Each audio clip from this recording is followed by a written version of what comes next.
François-Marie Arouet, mais conhecido pelo pseudônimo Voltaire, foi um dos mais importantes filósofos do Iluminismo. Defensor das liberdades individuais e da tolerância, foi uma das principais inspirações da Revolução Francesa. Para Voltaire, deve ser garantido às pessoas o direito à liberdade de expressão, à liberdade religiosa e à liberdade política. Por suas defesas, o filósofo foi perseguido pela Igreja Católica e pelo Estado absolutista francês. No dia 21 de novembro de 1694, nasceu em Paris François-Marie Arouet, descendente de nobres por parte de mãe e de burgueses por parte de pai. Sua mãe morreu quando ele tinha 6 anos de idade. Seu pai, que aspirava ao filho à profissão de advogado e que ele trabalhasse para o rei, matriculou-o no colégio jesuíta Louis Le Grand, tradicional instituição de ensino francesa. Nas palavras de Marilena Chauí, os seus professores da época o classificaram como um rapaz de talento, mas patife notável. Filósofo, poeta, teórico político e escritor francês iluminista, Voltaire é uma das personalidades mais importantes de sua época. Filósofo, poeta, teórico político e escritor francês iluminista, Voltaire é uma das personalidades mais importantes de sua época. Ainda nos tempos de estudo no liceu, Voltaire foi introduzido por seu padrinho em círculos literários de Paris e no salão literário da cortesã Madame Ninon de L'Enclos.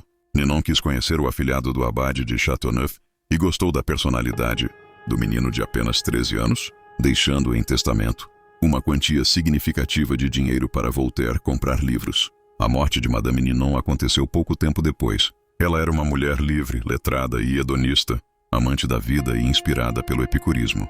Todos que frequentavam seu salão de leitura também o eram, o que fascinou o jovem François-Marie.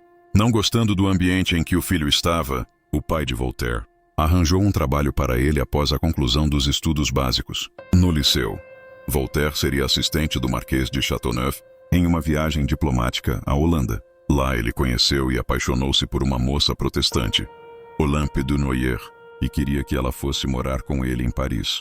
Tramou então uma situação para convencer os padres e o bispo local de que trazer a moça e convertê-la seria uma obra caridosa. Mas os padres não atenderam ao pedido e o romance dos dois foi interrompido. Voltaire passou a escrever poemas e contos. Foi com uma ode a Luís XIII que ele concorreu a um concurso na Academia Francesa, mas não venceu. O concorrente vencedor foi vítima de uma sátira caluniosa escrita por Voltaire.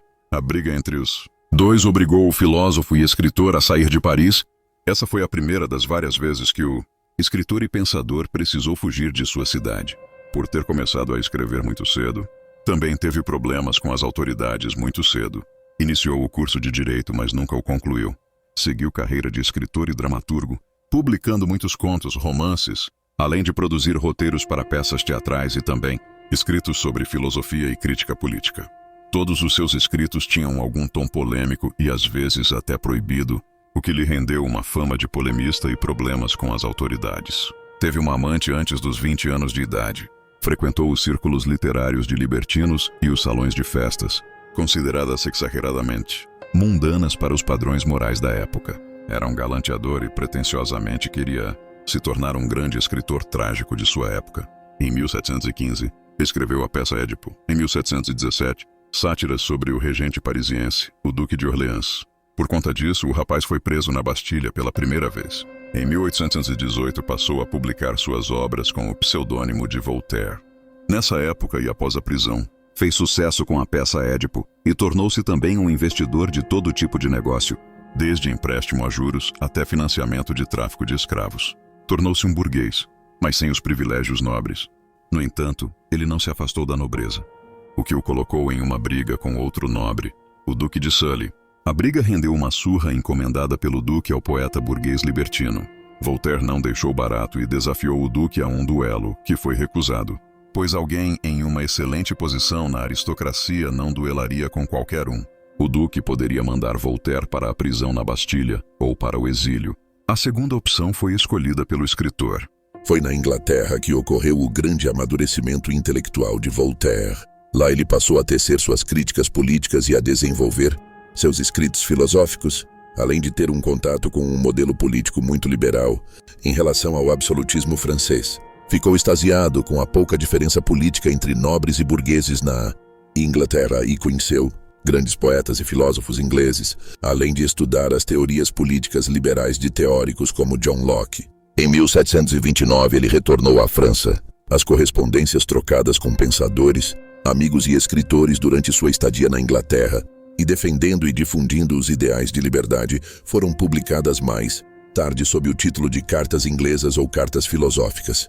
Os polêmicos escritos foram queimados em praça pública, e Voltaire foi novamente caçado pelo governo, tendo sua prisão decretada. Fugiu novamente e, em 1735, pôde retornar a Paris. A partir daí, sua vida não foi mais tão atribulada quanto antes. Ele continuou suas defesas polêmicas, mas sem ser preso.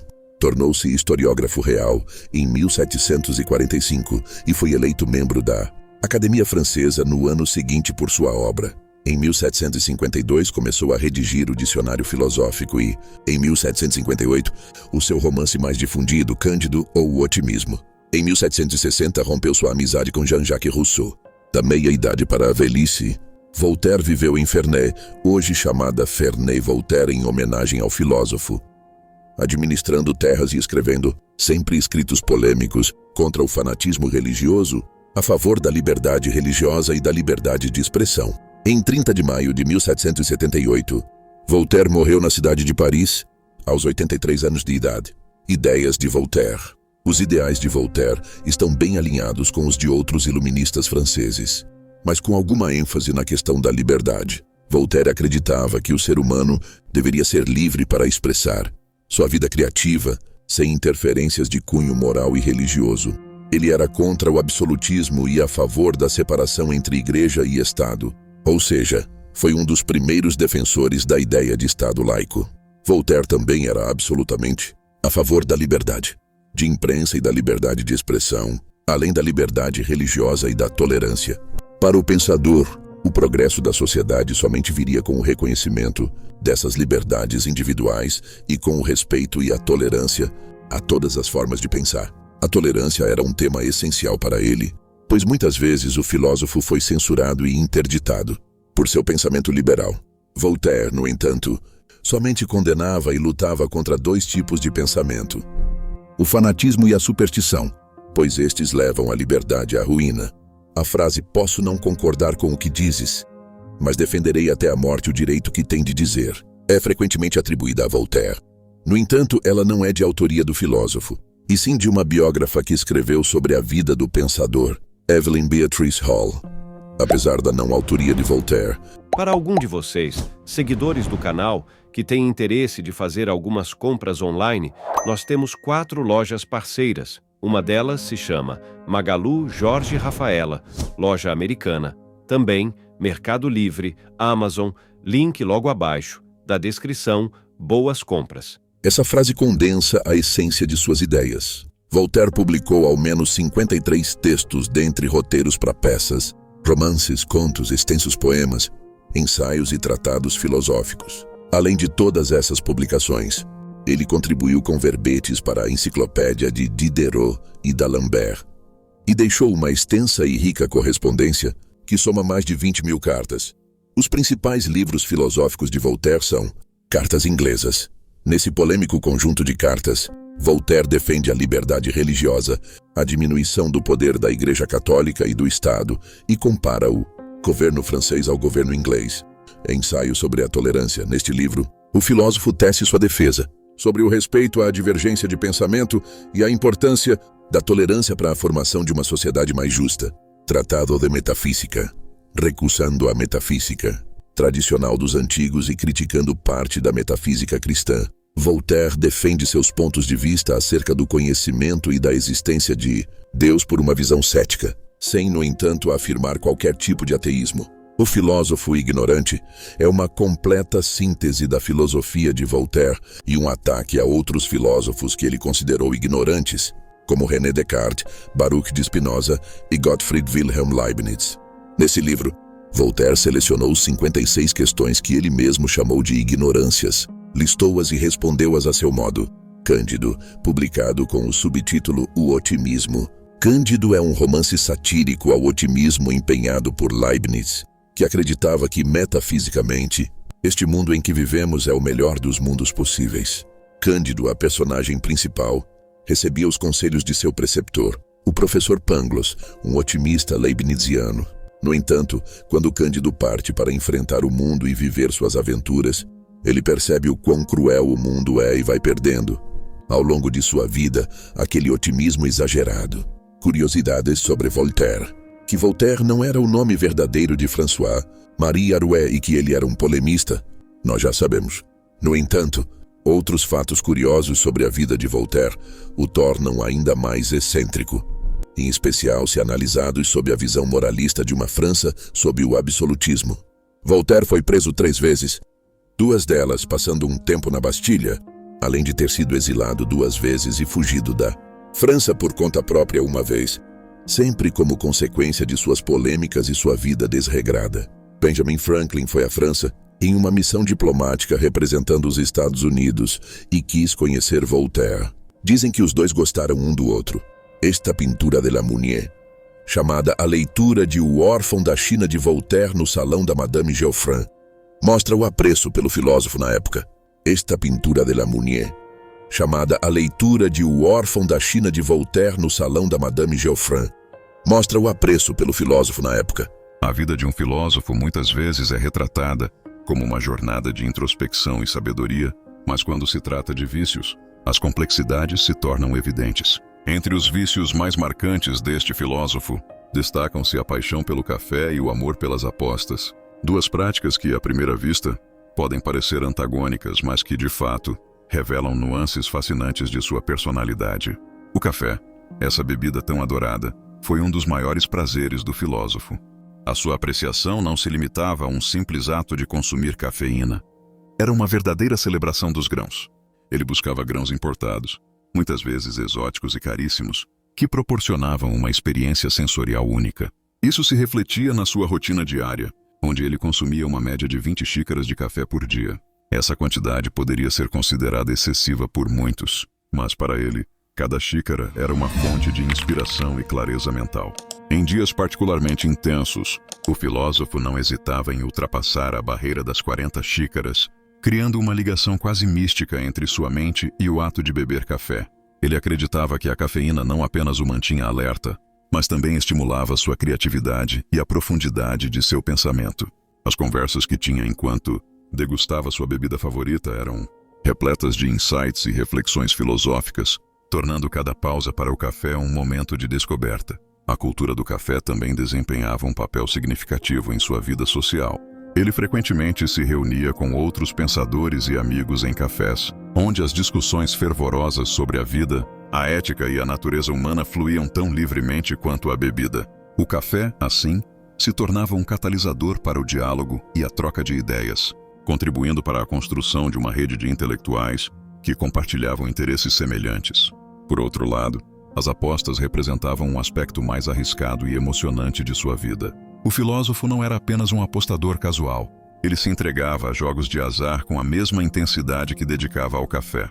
A loteria, em particular, era uma de suas paixões, e ele apostava quantias significativas, sempre acreditando que a sorte poderia sorrir para ele. Essa busca por riscos e recompensas revelava uma faceta de sua personalidade, que contrastava com a busca pela razão e pela lógica. Apesar de seu envolvimento nos jogos de azar, o filósofo mantinha uma relação curiosa com o dinheiro. Sua habilidade nos negócios garantiu que, mesmo com suas apostas, ele permanecesse em uma condição financeira confortável. Essa segurança financeira permitiu-lhe experimentar os altos e baixos das apostas sem consequências devastadoras. Ele via as apostas não apenas como uma forma de entretenimento, mas também como uma reflexão sobre a incerteza da vida.